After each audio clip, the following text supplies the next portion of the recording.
and you can select day or night. Some people do 5. Typically, if you're in the night program, it's only 4. During that process, you would be learning the 12 steps. What do the 12 steps do? A lot of people don't really understand the 12 steps. The process of the 12 steps is to help people change their behavior. Suboxone works fantastically during this process. We want people to get back into the mainstream, go back to work, develop good life skills with the family, reconnect with the family. Another big piece here, they develop certain coping skills. The 12 steps would promote spiritual living. One of the things people get from that is to use some prayer, some meditation. That's helpful for them to change and to cope with thoughts of using drugs. The third type would be a individual counseling that we have for people. Some people aren't made for groups and they want to do individual counseling. That's typically 1 hour. You can do 2 hours a week. During that process, again, we would be working with you on developing new coping skills, a lot of prayer, meditation, really just getting you back to probably the way you were before you were addicted to opiates, when some of your behaviors started changing due to that you had to get the medication. The thing that we do in all 3 processes is there is the potential that we recommend NA to you or AA to you or CA to you. But we're not just closed-minded and use 12-step. There are other programs. There's the SMART program. We try to let you pick. We also promote a lot of times that you might want to get back involved with your church. Church now has something that they call Celebrate Recovery. That it's kind of a fun thing. They feed you a meal when you go, and so some people like that. So there's a variety of techniques that people can use as support groups out there. Another one would be some of the places after you do one of the programs I mentioned might put you in what they call an aftercare Suboxone group that they run probably 2 times a month to you, and you can continue learning these skills that we originally taught you in either residential, the IOP, or individual counseling. Can we stop it there? Okay. All right. How did I do there? All right, we're back rolling. The journey is a long journey. We think a lot of times we're going to get off drugs right away. When you get on Suboxone after you've done any of the programs I mentioned, again, the key things is to make sure you take your medicine, you follow up with your doctor, and you take it as prescribed. One of the issues during this process, and again, a lot of the doctors promote from 1 year to 19 months to stay on. During that process, the brain is healing, and it's like a dimmer switch. Suboxone lights up your brain just enough so you're not feeling those withdrawal symptoms.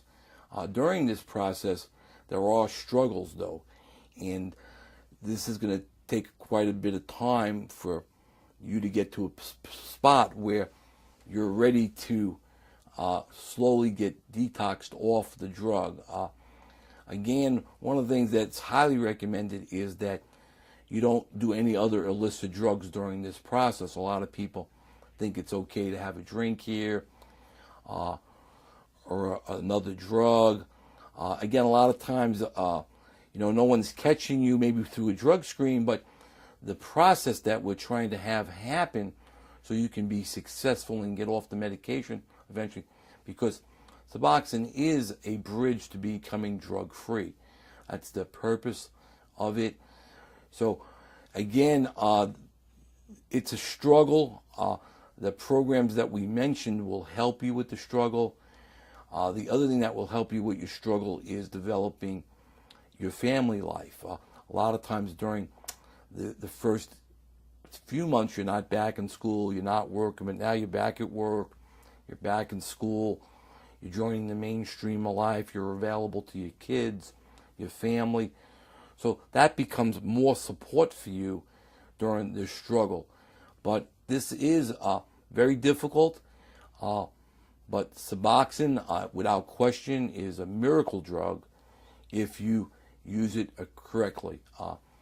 So I just want to end with that.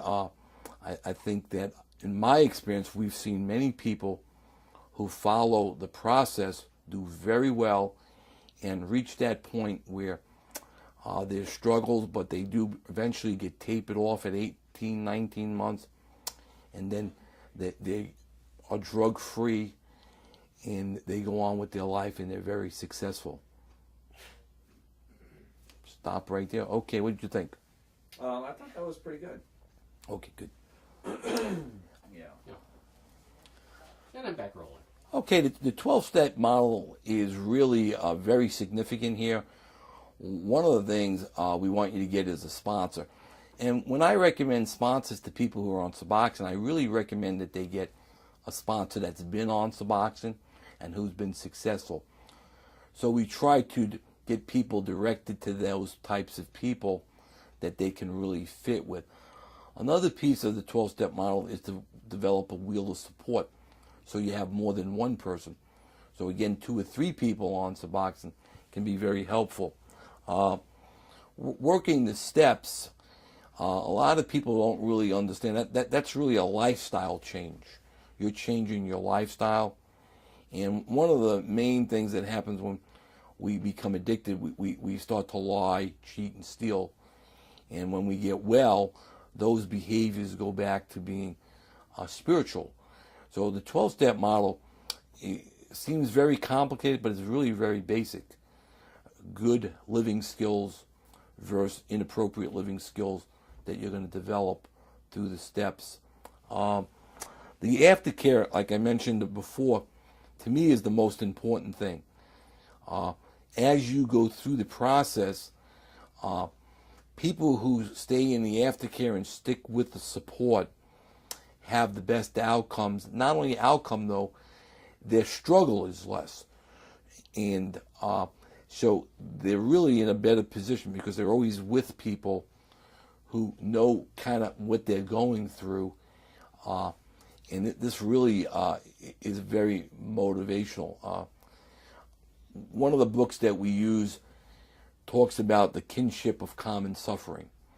And in that book, you know, the model that we're using when you're hanging out with people and talking with people who've been through exactly what you've been through is really a fantastic aid to you, versus when you're talking with people who really don't have any insights or understand. Sometimes you'll just get a comment from someone who don't understand.